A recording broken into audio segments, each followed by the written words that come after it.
নমস্কার বন্ধুরা, দেশি কিচেন ব্লগে তোমাদের স্বাগত।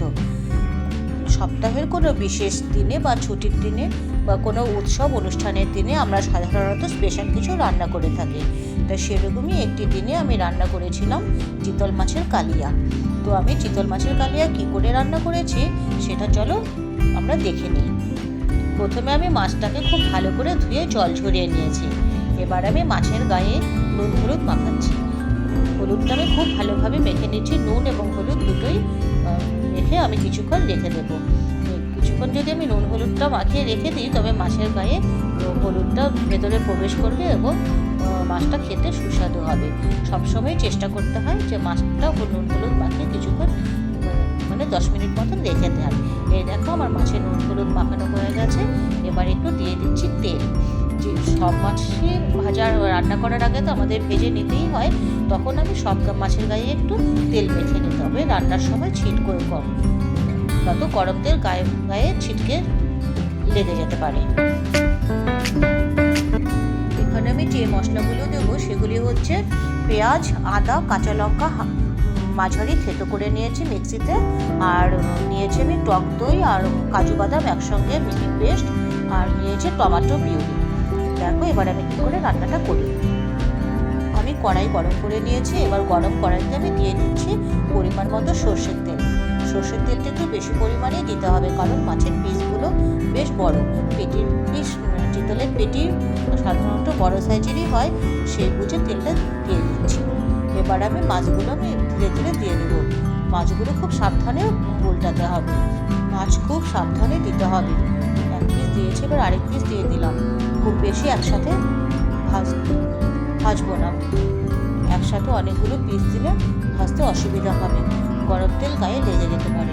তাই খুব সাবধানে উল্টাতে হবে। একদিক মনে হয় হয়ে এসছে, এবার আমি এটাকে উল্টে দেবো আস্তে আস্তে। শুধু খুন্তি দিয়ে উল্টানোর সাহস পাচ্ছি না, এবার একটু চিমটা দিয়ে আমি এটাকে উল্টে দিচ্ছি খুব সাবধানে, নয়তো গায়ে পড়ে যাবে বা মাছের পিসটা ভেঙেও যেতে পারে। এবার আমি ওটাকেও উল্টে দেবো। একটা উল্টানো হয়ে গেল, এবার বাকিটাও আমি উল্টে দেবো। গরম তেল যাতে গায়ে না লাগে সেই জন্য আমি ওপর দিয়ে ঢাকনাটা দিয়ে দিলাম। এবার আমি আস্তে আস্তে ঢাকনাটা তুলছি, তুলে বাকি মাছটাও আমি উল্টে দিচ্ছি। খুব সাবধানে উল্টাতে হবে। এই মাছটাকে আমি এখন উল্টানোর চেষ্টা করছি। এটাকে উল্টানো মনে হয় একটু সমস্যা হবে। এটাকে উল্টানোর জন্য আমাকে ওই চিমটেটা ব্যবহার করতে হবে। এই মাছটাকে আগে আমি উল্টে নিই, ব্যাস। এটা উল্টানো হয়ে গেল। দেখো এই দিকটা খুব ভালো ভাজা হয়ে গেছে। এবার আমি চিমটাটা নিয়ে চিমটে দিয়ে এই মাছটা আমি উল্টে দিচ্ছি। চিমটে ব্যবহার মনে হয় করতেই হবে। এখন মাছটা উল্টে দিচ্ছি। বাবা, খুব সাবধানে উল্টে দিচ্ছি। এইটা হয়ে গেল, ওই দিকটা খুব ভালো হয়ে গেছে। এবার আবার ঢাকা দিয়ে দিই। এবার একই রকমভাবে বাকি মাছগুলো আমি ভেজে নেব।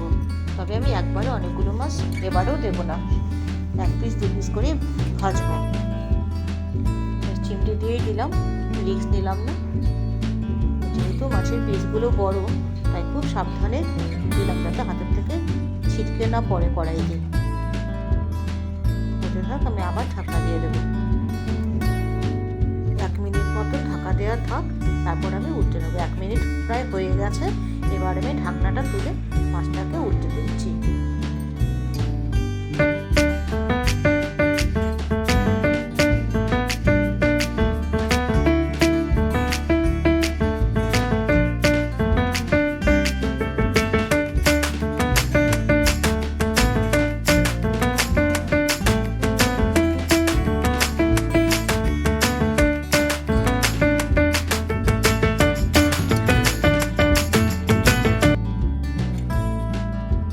ঝোল রান্না করি, আজকের ঝোলটা একটু স্পাইসি হবে, তাই আজকের মাছটা একটু অন্য দিনের তুলনায় একটু কড়া ভাজা করতে হবে। কালিয়ার মাছ অন্য মাছের চাইতে একটু বেশি ভাজতে হয়, তাই আমি মাছটাকে একটু বেশি ভাজা করছি।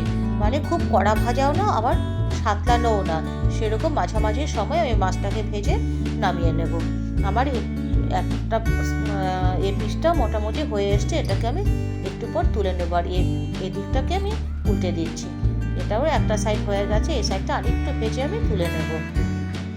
উল্টানোটাই মুশকিল।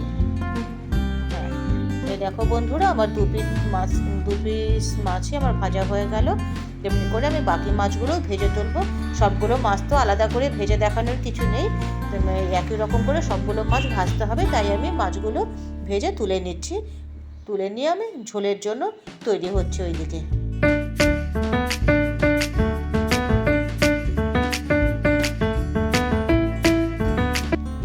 সব কটা মাছের টুকরো ভাজা হয়ে গেল। এই দেখো, খুব কড়া করে ভাজেনি, আবার খুব কাঁচাও নেই।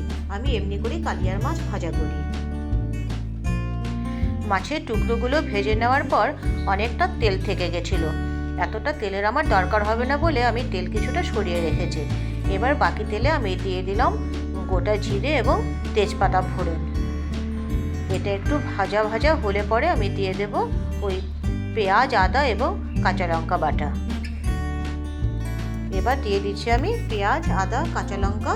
এটাকে দিয়ে আমি একটু ভাজা ভাজা করে নিচ্ছি। তবে দেখো বন্ধুরা, পেঁয়াজটা কিন্তু আমি খুব মিহি পেস্ট করে নিই, একটু ছিবড়ে ছিবড়ে মতন রেখেছি। পেঁয়াজ দেওয়ার 1 মিনিট পর আমি দিয়ে দিচ্ছি হলুদ গুঁড়ো। পরিমাণ মতন হলুদ গুঁড়ো দিয়ে দিলাম। হলুদ গুঁড়ো দিয়ে একটু নেড়ে নিচ্ছি। তেলের মধ্যে হলুদ দিয়ে দিলে পরে ঝোলের রঙটা খুব ভালো হয়, সেই জন্য আমি তেলের মধ্যেই সবসময় হলুদটা দেওয়ার চেষ্টা করি। এবার আমি দিয়ে দিচ্ছি টমেটো পিউরি। টমেটোটাও ততক্ষণই রাখতে হবে যতক্ষণ পর্যন্ত টমেটোর কাঁচা গন্ধটা না যায়। কাঁচা গন্ধটা থেকে গেলে ঝোলের টেস্টটা খুব একটা ভালো হয় না, সেই জন্য আমি একটু আগেই টমেটোটা দিয়ে দিলাম। এবার আমি দিয়ে দিচ্ছি পরিমাণ মতো নুন। নুন দেওয়ার পর আরেকটুখানি আমি সাঁতলে নেব যতক্ষণ না পর্যন্ত ভেতর থেকে তেল বেরিয়ে আসে। ভাজতে ভাজতে যখন তেল বেরিয়ে আসবে তখন আমি দিয়ে দিলাম জিরে গুঁড়ো এবং ধনে গুঁড়ো। এবার জিরে ধনে গুঁড়োটা দিয়ে আমি খুব ভালোভাবে মশলাটাকে কষিয়ে নেব যতক্ষণ না মশলা থেকে তেল আলাদা হয়। এই দেখো বন্ধুরা, তেল ছাড়তে শুরু করেছে। বন্ধুরা, তোমরা তো জানোই আমার রান্নায় মাঝে মাঝে টিপস থাকে। তো আজকের টিপস হচ্ছে, রান্নায় যদি ঝাল বেশি হয়ে যায় তবে আমরা সেই রান্নাতে 1 চামচ দুধ দিয়ে দেবো। দুধ দিলে ঝাল অনেকটাই কমে যায়। তবে বন্ধুরা, যারা তোমরা আমার চ্যানেলটি আজকে নতুন দেখছো তারা অবশ্যই আমার চ্যানেলটি তোমরা সাবস্ক্রাইব করে দিও। আর সবাইকে বলছি, তোমরা কমেন্টস করো, শেয়ার করো এবং রান্নাটা কেমন হয়েছে সেটা আমাকে জানিও। আর যারা সাবস্ক্রাইব করোনি বা নতুন দেখছো তাদেরকে আবার বলছি, তোমরা আমার চ্যানেলটি অবশ্যই সাবস্ক্রাইব করে দিও। তবে নতুন রান্নার পোস্ট করলে পরে তোমাদের কাছে সঙ্গে সঙ্গে নোটিফিকেশন পৌঁছে যাবে। মশলাটা খুব ভালোভাবে সাঁতলানো হয়ে গেছে, ভেতর থেকে সুন্দর করে তেল বেরিয়েছে, তেলটা ছেড়েছে এবং বেশ একটা সুগন্ধও বের হয়েছে। এবার আমি এখানে দিয়ে দিচ্ছি কাজু বাদাম আর টক দইয়ের পেস্টটা। যেহেতু এখানে কাজু বাদাম দেওয়া আছে তাই আমি এটা বেশিক্ষণ নাড়াচাড়া করব না। বেশিক্ষণ নাড়লে পরে কাজু বাদামটা অনেক সময় দলা পাকিয়ে যায়। এবার আমি দিয়ে দিচ্ছি বাটি ধোয়া একটুখানি জল, কারণ এই বাটিটার মধ্যে অনেকটা পেস্ট লেগেছিল। এই পেস্ট জলটা দিয়ে আমি আর খুব বেশি এটাকে নাড়বো না,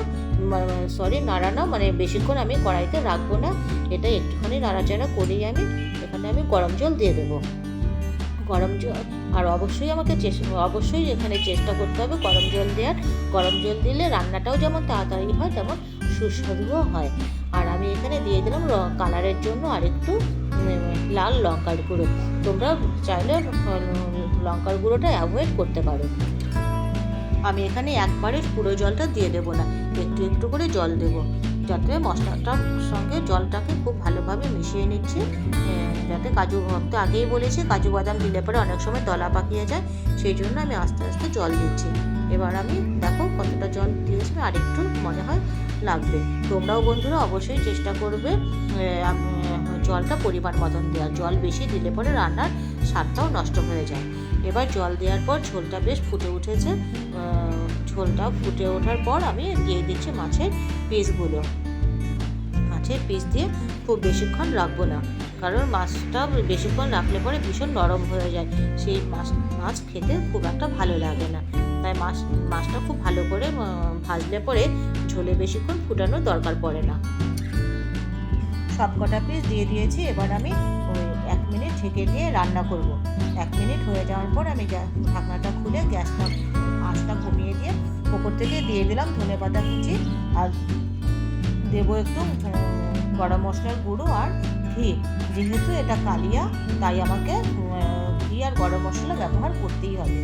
এটা খুব একটা পাতলা পাতলা ঝোল রাখবো না। এটা যখন গ্রেভি টাইপ হবে তখন আমি গ্যাসটাকে অফ করে কিছুক্ষণ গ্যাসে বসিয়ে রাখবো, তারপর আমি আলাদা পাত্রে নামিয়ে নেব। বন্ধুরা, আমার রান্নার সাথে থাকার জন্য তোমাদের অসংখ্য ধন্যবাদ জানাই।